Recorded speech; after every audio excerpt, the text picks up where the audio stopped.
Hi everybody, this is Dan O'Connor, and this is Energy Vampire Slaying lesson number 2. Today we're going to be talking about that sliver in time between event and response. In lesson number 1, we talked about, really it's all about who I am. This whole experience I'm having is about me.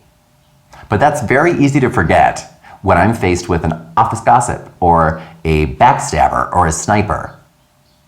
How am I supposed to remember who I am when the circumstances around me and the people around me are trying to get me to forget it?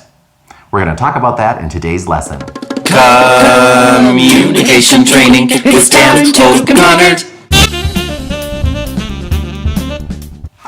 All right, there is this sliver in time between event, something that happens, and response, how we respond to it. And here on page 5,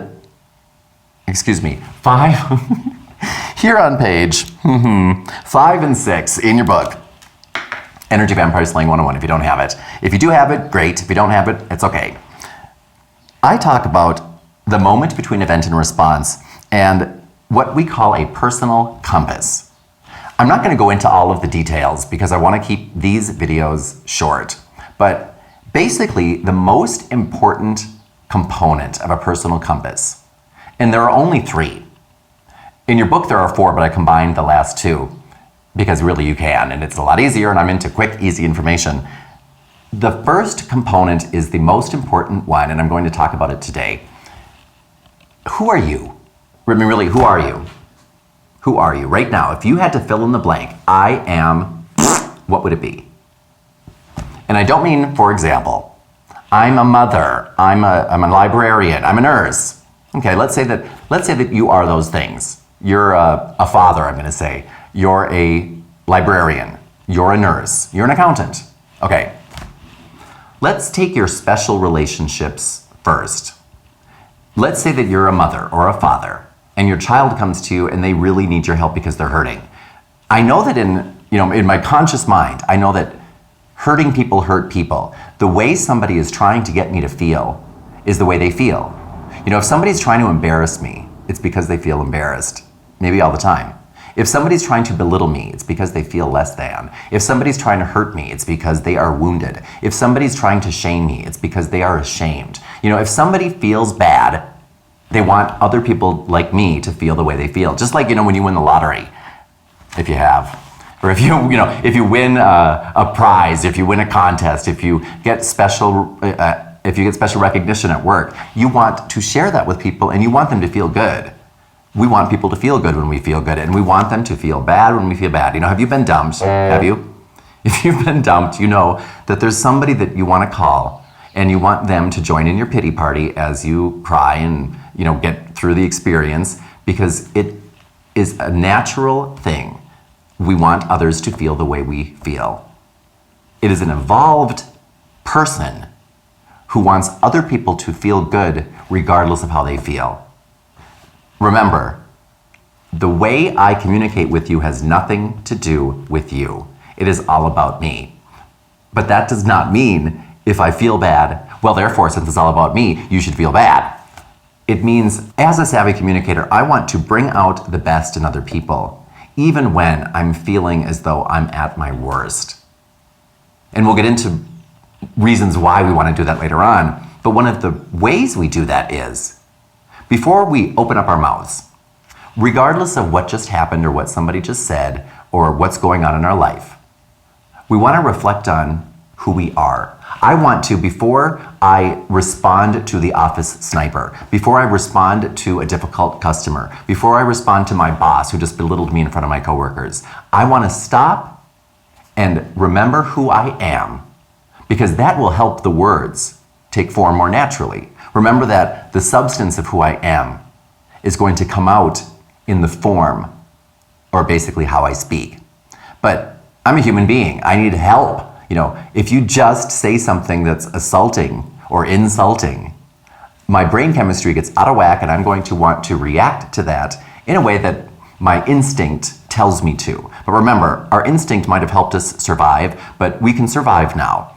What we need to do now is evolve. And part of the evolutionary process is this. remembering who we really are. Why are we really here? What do we really want? And most people, if you asked them, who are you? If I asked you to list 3 adjectives stating who you are, what would those 3 be? Most people would be like, do that. So as a social experiment, go around asking people, hey, I needed to fill out a couple of blanks today and finish a sentence describing who I was. I am kind. If I were to ask you to describe yourself in terms like that, give me 3 adjectives who you are, I am blank. What might those 3 adjectives be? Watch how most people will stop and say, well, I've never really thought of it. Most people have never really thought of it. Don't be like most people. Most people are difficult. And most people, when they have to respond to difficult people, don't know how and don't do it effectively. Evolved people, savvy communicators, have those phrases written down in front of them, which we'll talk about. They know who they are, even when life is trying to get them to forget who they are. For example, when I first made my personal compass, I wrote down, I am kind. I also wrote down, I am patient. And I also wrote down, I am merciful. Because those were 3 things I was really trying to work on. And I still am every single day. But it's amazing how the universe works. When you write down who you want to be, I am patient, for example, the universe conspires to help you be that, because it will find a master teacher that will manifest himself or herself in front of you, just for you. And it will help you because they'll basically be like, in the form of a difficult customer. And they'll, in some words, maybe not these, say to you, oh, you're practicing being patient, huh? Well, why don't you try to be patient to this? And they'll give you something super difficult to be patient to or to be patient with. And that's going to be your challenge of the day. And remember, every single person that you meet is a lesson. Every person is a lesson. We don't always know what the lesson is going to be or what it is. We just know that once the class is over, once it's all done, we will look back and it will all have been lessons. And I want to at least, know my material. And part of the material is remembering the lessons can't possibly be about anyone but you. So who are you?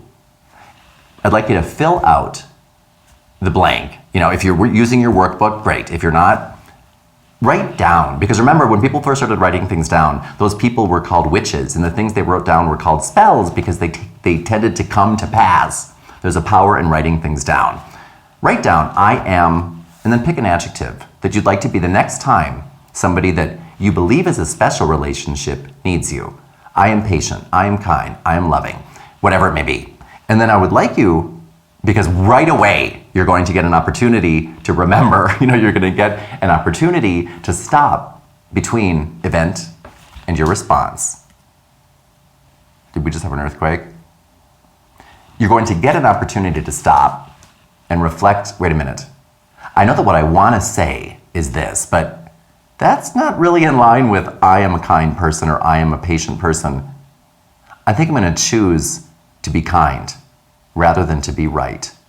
I think instead of choosing to win this battle, I'm going to choose to rise above this battlefield.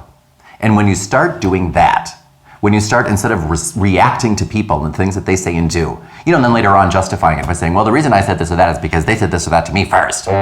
Remember that the reason you say what you say is because of who you believe you are. Who are you? When you write that down and make it step 1, part 1 of your personal compass, and then use it in the moment between event and response, it changes the words or the form of your message because it changes the substance or who you are. Who are you? Write it down and you'll get a chance to practice it, because every person that you meet for the rest of this week is a lesson. This is Dan O'Connor, and I'll see you at our next lesson. And again, for these books or for these resources, check out the links below. And Buddy will be making an appearance here pretty soon. So keep an eye out for him. And Maggie, we gotta let her get in on the action. So you'll see her, you'll see Buddy, and you'll see me right back here. Energy Vampire Slaying 101. This is Dan O'Connor, signing off.